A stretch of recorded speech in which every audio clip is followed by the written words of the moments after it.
जो near space पे पहुंच गया है और वहां से वो ऑर्बिट से किसी को भी अटैक कर सकता है। उनके पास हाइपरसोनिक मिसाइल्स हैं। तो इस तरीके की जब वॉरफेयर होती है तो हम एक स्टार वॉर्स की बात कर रहे हैं। एक अंतरिक्ष में एक तरीके से अपने यान छोड़कर वो कॉन्स्टेंटली जो है वहां पे ऑर्बिट करते रहेंगे और जहां वो एस्केलेशन देखेंगे, जहां उनको अटैक करना होगा, उसी टाइम पे तुरंत एमिनेशन से वहां पे अटैक हो जाएगा, सर्जिकल स्ट्राइक हो जाएगी। तो इसके बारे में कोई शक नहीं है, ऊपर कर दी। और एक अनऑथराइज रिपोर्ट जो है वो ये कहती है कि 180 किलोमीटर पर राफेल को मार गिराया गया। सोचा जिस तरीके से हम भारत में, मध्य प्रदेश में, यूपी में हमारे जो ये हिंदी बेल्ट है जिसको हम काउ बेल्ट भी कहते हैं, इसमें जैसे बुलडोजर चला के हमने अंकिता के जो मर्डरर्स थे उनका भी रिजॉर्ट जो है वो निस्ता नाबूद कर दिया, हमने मुसलमानों के घर भी कर दिया, हमने संभल पे भी मस्जिद पे बुलडोजर चलाने की बात की। तो इस तरीके का बुलडोजर पाकिस्तान पे भी चल जाएगा। आपकी तैयारी नहीं थी, आपने उनके एयर डिफेंस सिस्टम को कम आंका। आजकल बियॉन्ड विजुअलिटी रेंज में, बीवीआर में आप किसी को भी 200 से 250-300 किलोमीटर तक अटैक कर सकते हैं। आपको प्लेन नजर नहीं आएगा, सीधे आपका वहां से मिसाइल आएगा और आपको उड़ा देगा। और अगर आपके पास डिफेंस नहीं है प्रॉपर उस प्लेन की तो आपको नुकसान हो जाएगा। तो ये नुकसान भारत का हुआ क्योंकि भारत बगैर तैयारी से उन्होंने अटैक किया। जब ड्रिल की तैयारी हो रही थी और आरएसएस वाले अपनी नेकरे जो हैं वो प्रेस कर रहे थे और लाठियों पे वो तेल लगाया जा रहा था कि अगले दिन ड्रिल होनी है, तो उसी रात को वो अटैक हो गया।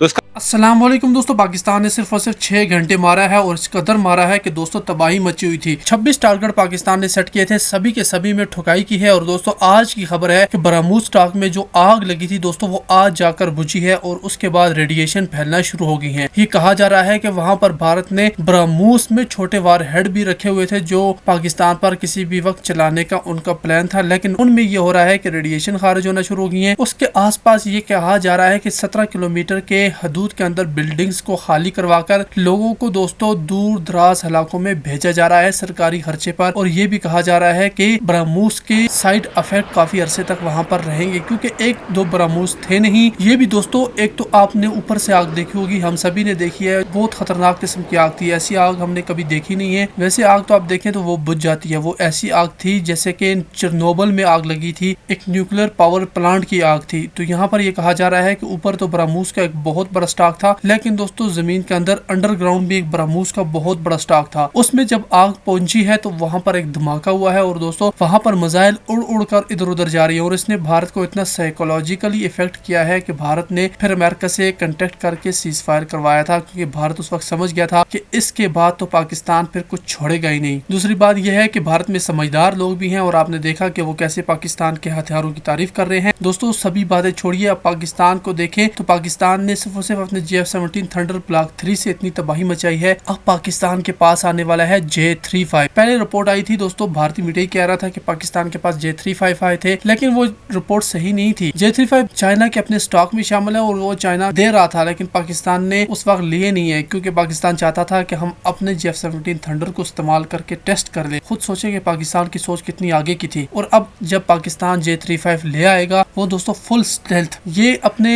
एयर डिफेंस सिस्टम पर बड़ा गुरूर करते हैं और हमने तो एक तबाह भी कर दिया है जिसके साथ 2 बैटरीज थी, एक कमांड सेंटर था, वो हमने दोस्तों उधमपुर में तबाह किया है। लेकिन खुद सोचे कि J-35 आ गया तो फिर क्या होगा, क्योंकि J-35 वो तो पकड़ने ही नहीं होता रडार में। क्या S-400 उसे पकड़ पाएगा? कभी नहीं पकड़ पाएगा। और पाकिस्तान हो सकता है पहला स्क्वाड्रन भेजे J-35 का जो भारत के सारे एयर डिफेंस सिस्टम को नकारा बना दे, उसके बाद फिर हमारे 4.5 जनरेशन के तैयारी जाए और वहां पर तबाही फेर कर आ जाए। तो ये भी हो सकता है। दोस्तों आगे भी इनका रोना धोना सुनाता हूँ, लेकिन आप वीडियो को लाइक कीजिएगा, चैनल को सब्सक्राइब करके घंटी पर भी क्लिक कीजिएगा। मिलते हैं नई वीडियो में, तब तक के लिए अल्लाह हाफिज। मतलब है तैयारी कितनी होगी भारत की उस समय पे। तो इसके पीछे का एक कारण मैं आपको बताऊं कि ये टेस्ट किए गए वाटर्स कि हमारे ड्रोन सिस्टम और उनके ड्रोन सिस्टम या हमारे डिफेंस सिस्टम और उनके डिफेंस सिस्टम में क्या अंतर है। एक तरीके से एक विजुअल रियल वॉर सिचुएशन में एयर शो किया गया जिसमें 156 विमान, लड़ाकू विमान इस पार और उस पार 200 किलोमीटर के रेडियस पे खड़े थे। और उसमें सबसे बड़ा फायदा किसको हुआ? आपको याद होगा इजराइल की ऑफसेट कंपनियों में 30 से 40% ऑफसेट कॉन्ट्रैक्ट्स देके अदानी भी ड्रोन्स बना रही है। और वो ड्रोन्स में उनकी जो कंपनी है उसका नाम है Elbit advance systems India limited, जो फोकस करती है अनमैन्ड एरियल व्हीकल्स UAV बनाने में, जो स्पेशल हर्मेस 900 ड्रोन को यूज करता है। और वो ड्रोन पता कहां यूज हो रहा है आपको? गाजा में यूज हो रहा है, हॉस्पिटल्स में बच्चों को, महिलाओं को, सिविलियंस को मारने में यूज हो रहा है।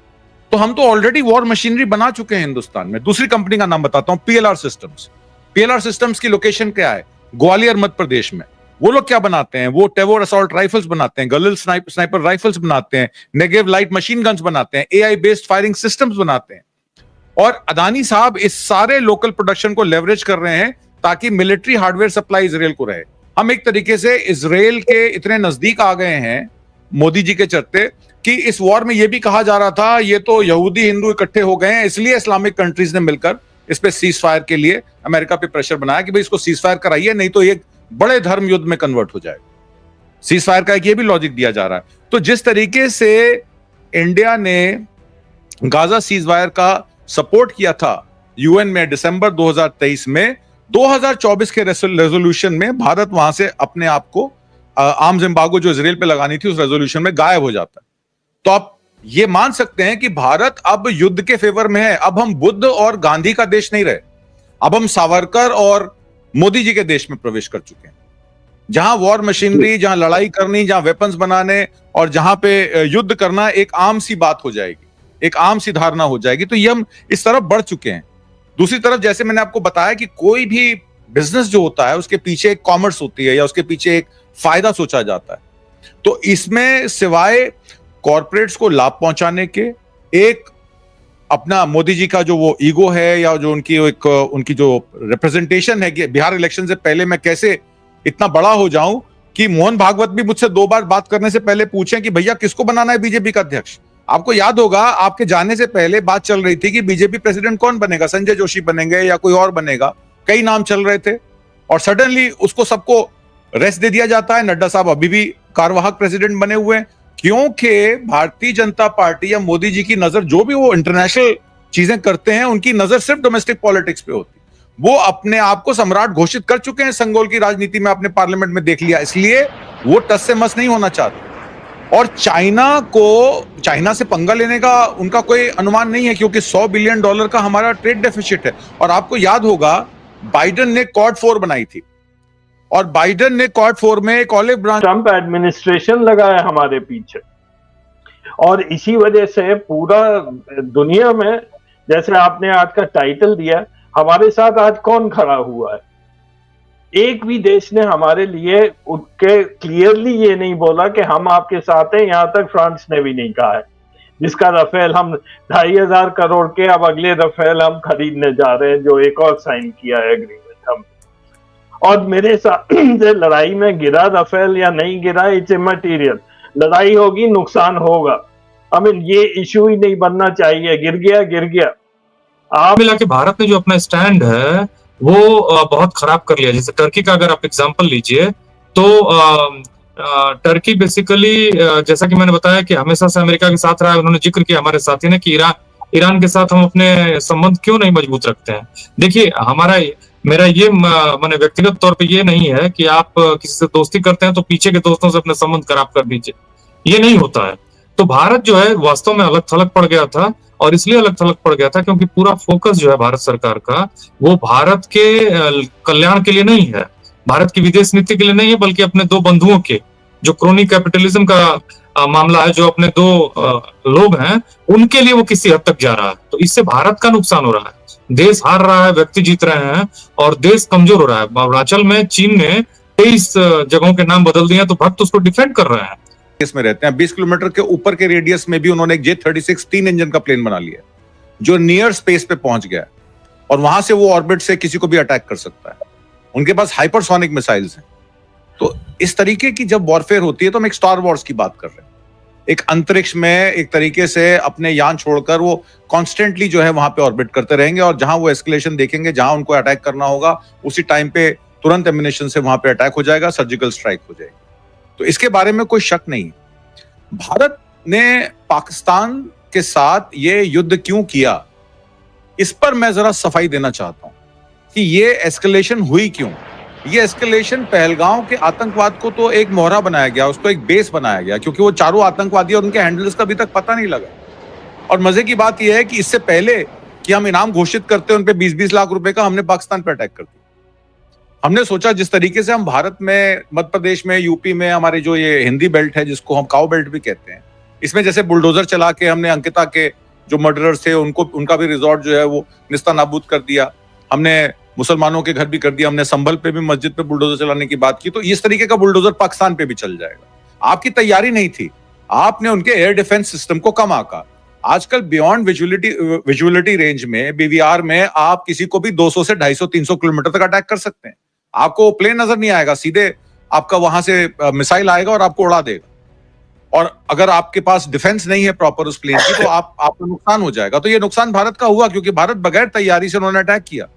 जब ड्रिल की तैयारी हो रही थी और आरएसएस वाले अपनी नेकरे जो हैं वो प्रेस कर रहे थे और लाठियों पे वो तेल लगाया जा रहा था कि अगले दिन ड्रिल होनी है, तो उसी रात को वो अटैक हो गया। तो इसका मतलब है तैयारी कितनी होगी भारत की उस समय पे। तो इसके पीछे का एक कारण मैं आपको बताऊं कि ये टेस्ट किए गए वाटर्स कि हमारे ड्रोन सिस्टम और उनके ड्रोन सिस्टम, या हमारे डिफेंस सिस्टम और उनके डिफेंस सिस्टम में क्या अंतर है। एक तरीके से एक विजुअल रियल वॉर सिचुएशन में एयर शो किया गया, जिसमें 156 विमान, लड़ाकू विमान इस पार और उस पार 200 किलोमीटर के रेडियस पे खड़े थे। और उसमें सबसे बड़ा फायदा किसको हुआ? आपको याद होगा, इजराइल की ऑफसेट कंपनियों में 30 से 40% ऑफसेट कॉन्ट्रैक्ट्स देके अदानी भी ड्रोन्स बना रही है। और वो ड्रोन्स में उनकी जो कंपनी है उसका नाम है Elbit advance systems India limited, जो फोकस करती है अनमैन्ड एरियल व्हीकल्स यूएवी बनाने में, जो स्पेशल हर्मेस 900 ड्रोन। लोगों की मिलिट्री है इसके पास, और नाटो देशों में यूएसए के बाद सबसे बड़ा मिलिट्री वाला देश टर्की है। एक चीज मैं और इसलिए बता दूं कि टर्की क्योंकि नाटो का सदस्य है, तो अमेरिका के B-61 न्यूक्लियर बॉम्ब जो है वो उसमें से 20 बॉम्ब, क्योंकि नाटो आपस में शेयर करते हैं न्यूक्लियर उसको, तो उसके 20 न्यूक्लियर बॉम्ब अमेरिका के टर्की में। मैं ये इसलिए सिर्फ बता दे रहा हूं कि बड़े पापा के वो सबसे छोटे वाले होते हैं ना बेटे, बहुत खास बेटे हैं, जहां 20 न्यूक्लियर बॉम्ब अमेरिका ने वहां लोकेट कर रखे हैं।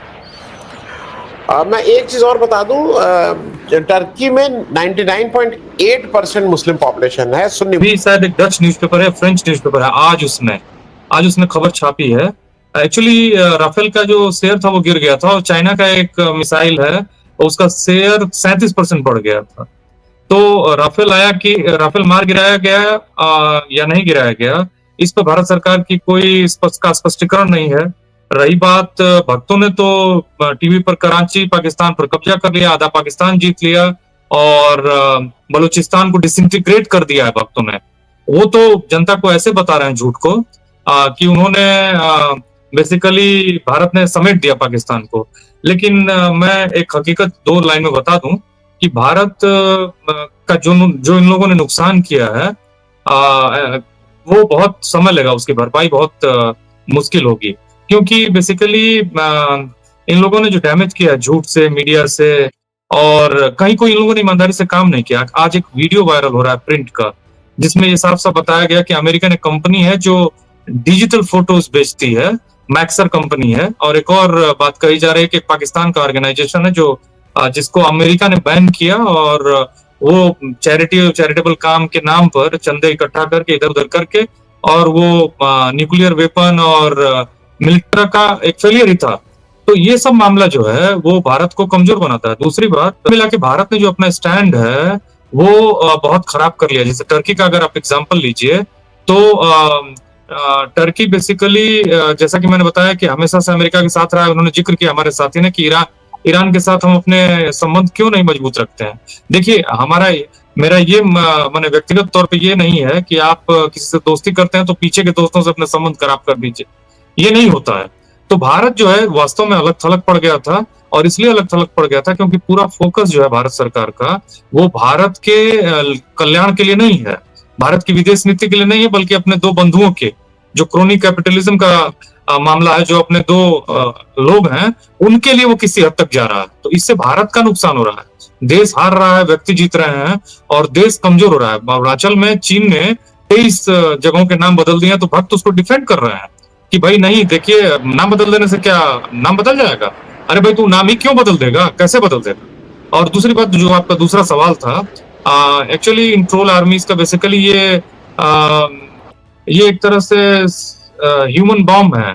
ये एक तरह के देखा जाए तो सेल्फ डिस्ट्रक्टिव बॉम्ब है और भयानक है, ये मूर्ख हैं। और इन मूर्ख आर्मी को खड़ा किया बीजेपी ने, जो भारत का विनाश करके ही छोड़ेंगे। 2-3 बातें और मैं कह दूं कि जो टर्की का मामला है, जिससे भारत और टर्की में जो तनाव है, उसमें एक महत्वपूर्ण व्यक्ति थे फैतुल्ला गुलेन एक बहुत बड़े इस्लामी स्कॉलर थे। भारत और तुर्की के जो संबंध थे, वैसे भी तुर्की जो था कई मामलों की वजह से, जो कोल्ड वार था उसकी वजह से भी वो पाकिस्तान और कश्मीर के मामलों पर पाकिस्तान के साथ था। और बीच में पाकिस्तान कश्मीर के मसले को टर्की ने कई अंतर्राष्ट्रीय मंचों पर उठाया, जिसकी वजह से ये जो भारत है वो नाराज हुआ और ये दूरियां बढ़ी। हालांकि कोशिश किया, लेकिन हाफ हार्टेड कोशिश किया इस सरकार ने, इसकी वजह से कोई नजदीकी नहीं बढ़ी है। अब मामला ये है कि सही कहा हमारे पैनल के तीनों साथियों ने कि अमेरिका को तो हिम्मत नहीं इनको बोलने की। अब बताइए कि भाई, सही कहा हमारे एक जो साथी थे अभी तिवारी साहब ने कि स्टेट टू स्टेट रिलेशन होते हैं, स्टेट टू पर्सन अजीबोगरीब है। अब की बार ट्रम्प सरकार, कितना चीप मामला था ये। मैं जाऊं और मान लीजिए कोई प्रेसिडेंट हो और वो जाए किसी देश में और किसी का प्रचार करे, अजीबोगरीब हरकत है ये। जो बाइडेन तो फिर भी बहुत सॉफ्ट थे, मैंने आप समझ रहे हैं, दूसरे तरह का व्यक्ति होता। अगर यही ट्रम्प के खिलाफ वो जो बाइडेन को बोलते अब की बार बाइडेन सरकार, तो ट्रम्प इनको तबाह कर देता। मैं बता रहा हूं आपको।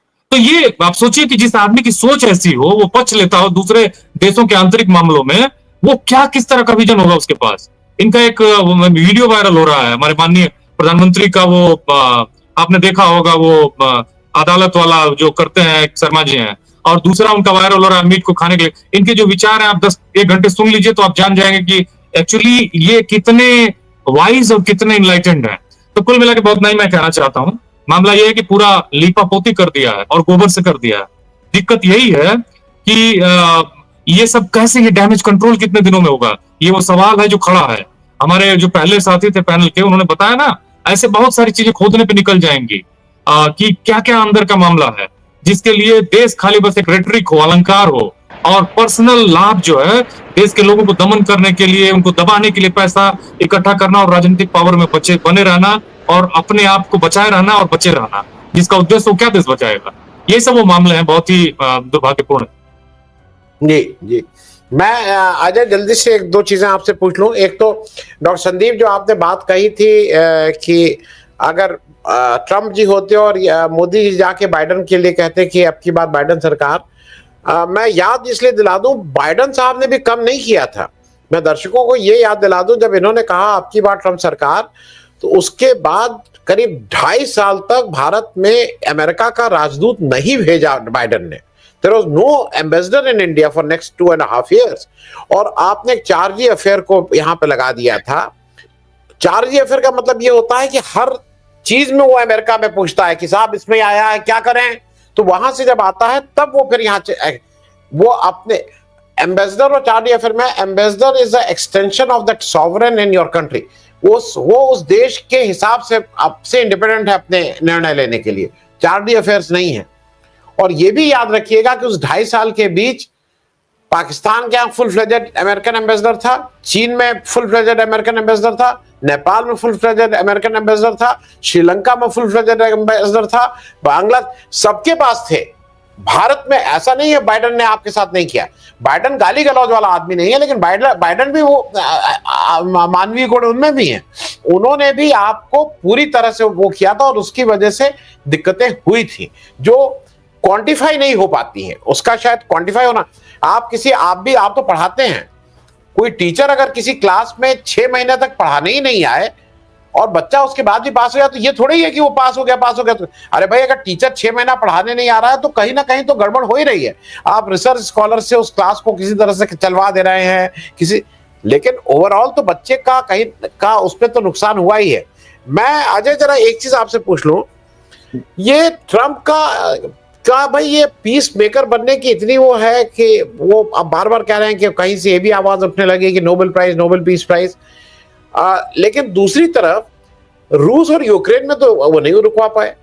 ज़ेलेंस्की आके एक छोटे से राष्ट्र का जो तबाही के कगार पे बैठा हुआ है, वो उनके व्हाइट हाउस में उनके सामने बैठ के उनसे आंख में आंख डाल के अपनी बात करके चला गया। उधर जो वो इजराइल और उनको बात कर रहे थे, वो पैलेस्टीनियंस आज भी लड़े जा रहे हैं। तो ये भारत में ऐसा क्या उन्होंने कर दिया, कौन सी घुट्टी पिला दी, क्या है? क्योंकि ये भी एक चीज है जो समझ में नहीं आ रही है किसी को कि ऐसा क्या हो गया कि हम तुरंत गांधीवादी और अहिंसा करने लगे। नहीं, हमें तत्काल युद्ध बंद कर देना चाहिए, सीज फायर। आपको कुछ इसका इंक्लिंग है कि क्यों हुआ है? जी आनंद, जितनी मैंने पढ़ा है इसके बारे में, आपने कहा वो इजराइल में कामयाब नहीं हुए, रशिया और यूक्रेन ने उनकी नहीं सुनी, और 6 महीने पहले वो बहुत बड़ी बड़ी डींगे हाँक रहे थे। तो उनकी तरफ से भी एक कोई ये एक्शन ड्यू था और कि मैं ये दिखाऊं कि मैं स्ट्रांग मैन हूं, और मोदी जी मिल गए। मोदी जी की जो बॉडी लैंग्वेज रही थी जब वो ये पहली बार गए थे, और जो जिस तरह से उनको ट्रीट किया गया, क्या उसके बाद हमें ट्रंप से कोई लेना देना रखना चाहिए था? उनको एक छोटा असिस्टेंट भेजा था ट्रंप ने कि आप जाके रिसीव कर लीजिए, और उसके बाद बड़ी अजीब सी बॉडी लैंग्वेज रही है। मोदी जी को कुछ समझ नहीं आ रहा था, अंग्रेजी उन्हें आती नहीं है, और उस समय हमारी इतनी बेइज्जती हुई। ट्रंप ने ये बात पकड़ ली थी कि ये आदमी दब सकता है। तो ये एज अ रिजल्ट के चलो अब इजराइल नहीं हुआ या रशिया नहीं हुआ, ये रोज हमारे को बेइज्जत कर रहा है। 6 दिन में 6 बार कर रहा है। मोदी जी का भाषण होता है, उससे आधे घंटे पहले एक वीडियो डाल देते हैं। तो ये ट्रंप ही नहीं है, ये ट्रंप एडमिनिस्ट्रेशन लगा है हमारे पीछे।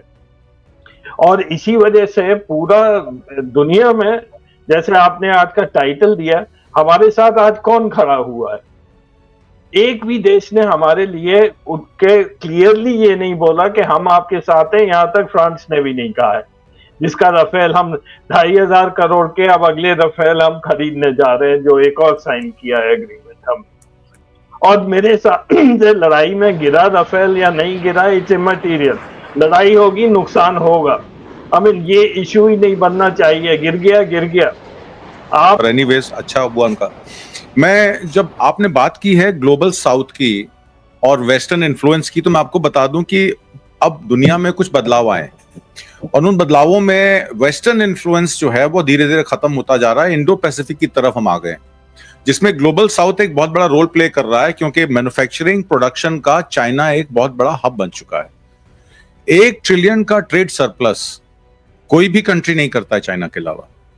आपने अभी विमानों की बात की, संदीप यादव जी कह रहे थे, वो PL-15E की बात कर रहे थे, जिसकी विजुअल रेंज PL-15 की 120 किलोमीटर थी, और PL-15E उन्होंने उसी को इम्प्रोवाइज करके उसकी रेंज 200 किलोमीटर से ऊपर कर दी। और एक अनऑथराइज रिपोर्ट जो है वो ये कहती है कि 180 किलोमीटर पर रफेल को मार गिराया गया। अब वो गिरा है नहीं गिरा है वो बात का विषय है। हालांकि हमारे जो डीजी हैं आपके एयर भारती साहब, उन्होंने ये कह दिया था कि नुकसान तो देखिए होता है, जब वॉर होती है तो नुकसान होता है, जब एस्केलेशन होती है तो नुकसान होता है। उनका भी हुआ, हमारा भी हुआ है। अब कितना नुकसान हुआ है ये अभी इसका आकलन होना बाकी है। दूसरी तरफ से चाइना पहले से ही एक तरीके से अपनी विश्वसनीयता और अपनी साख बना चुका है। आज हम 4.5 जनरेशन की बात कर रहे हैं। राफेल 4.5 जनरेशन में आता है।